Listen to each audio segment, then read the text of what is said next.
दोस्तों, श्रीमद् भगवत गीता हिंदुओं का एक धार्मिक ग्रंथ है जो अधिकांश घरों में पाया जाता है। इसे पूजा के स्थान पर रखा जाता है और प्रतिदिन पूजा की जाती है। आज के समय में दुनिया में बहुत कम ऐसे ग्रंथ हैं जो अधिक पढ़े जाते हैं और श्रीमद् भगवत गीता उन्हीं ग्रंथों में से एक है। इसमें मानव जीवन के हर प्रश्न का उत्तर दिया गया है। ये ज्ञान के सागर का भंडार है। श्रीमद् भगवत गीता को घर लाकर इसे रोजाना पढ़ना चाहिए क्योंकि इसका चित्रण इतना आकर्षक है कि आपको इसे रोज पढ़ने का मन करेगा। इसे केवल एक किताब ही नहीं कहा जा सकता, इसमें महापुरुषों द्वारा सिखाई गई बहुत सी चीज़ें हैं जिनसे हम जीने की कला सीख सकते हैं। आज के समय में बहुत ही कम लोगों को इस पुस्तक का ध्यान है। अधिकांश लोग धर्म और सत्य के मार्ग पर चलना भूल गए हैं। ऐसे में इस किताब को पढ़ने से हमें सही मार्गदर्शन मिलता है।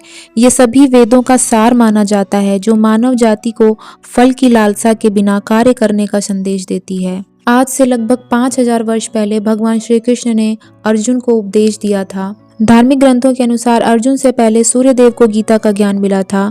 रविवार को विष्णु अवतार श्री कृष्ण द्वारा सूर्यदेव को श्रीमद् भगवत गीता का उपदेश दिया गया और उस दिन एकादशी थी। इसीलिए हिंदू धर्म में एकादशी का बहुत महत्व है। युद्ध से पहले अर्जुन से कहा गया था कि आपका अधिकार केवल कर्म करने पर है, इसलिए उसके परिणामों के बारे में सोचना व्यर्थ है। न तो फल की आशा रखो और न फल का विचार करके कर्म करो। बिना किसी फल की इच्छा के अपने कर्म पूरी भक्ति के साथ करें। भगवान श्री कृष्ण ने लगभग 45 मिनट में भगवत गीता के श्लोक बोले और अर्जुन को समझाया, जिसके बाद अर्जुन एक बार भी अपने कर्तव्य से नहीं चूके।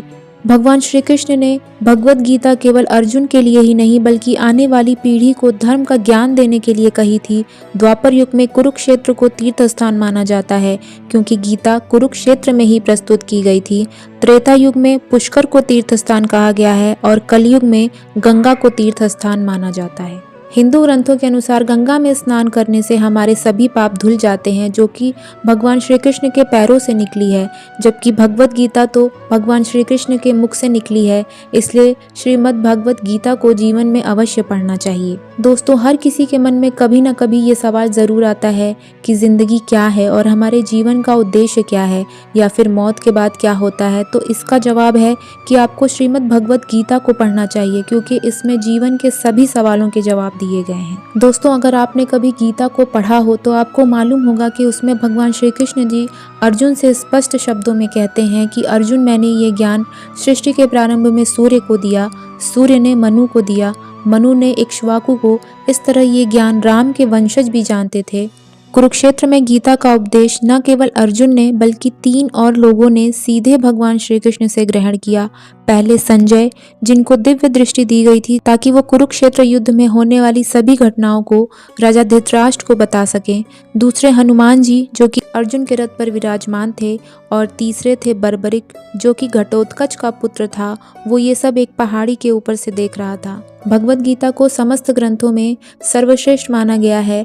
गांधी जी कहते थे कि जब कभी संदेह मुझे घेरते हैं और मेरे चेहरे पर निराशा छाने लगती है तो मैं क्षितिज पर गीता रूपी एक ही उम्मीद की किरण देखता हूँ।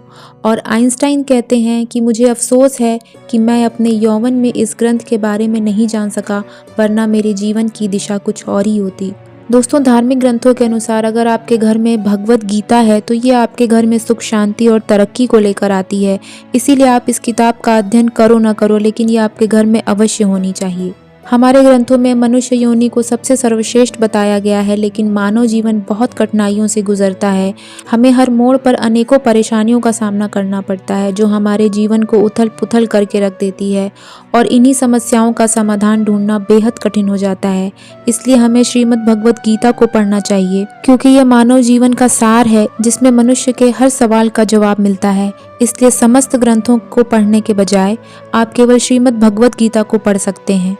दोस्तों, हमारा मानना तो यही है कि आपको जीवन में एक बार इस बुक को अवश्य पढ़ना चाहिए क्योंकि किताबें आपको जो ज्ञान प्रदान कर सकती हैं उसकी तुलना किसी और से नहीं की जा सकती। तो प्रिय दर्शकों, अगर आपको गीता के इस ज्ञान से कुछ भी नया सीखने को मिला हो तो इस वीडियो को ज़्यादा से ज़्यादा दोस्तों के साथ शेयर करें ताकि उन तक भी ये अनमोल ज्ञान पहुँच पाए। साथ ही ऐसी और आध्यात्मिक वीडियोज़ के लिए हमारे YouTube चैनल सात्विक विचार RC को अभी सब्सक्राइब करें। राधे कृष्ण।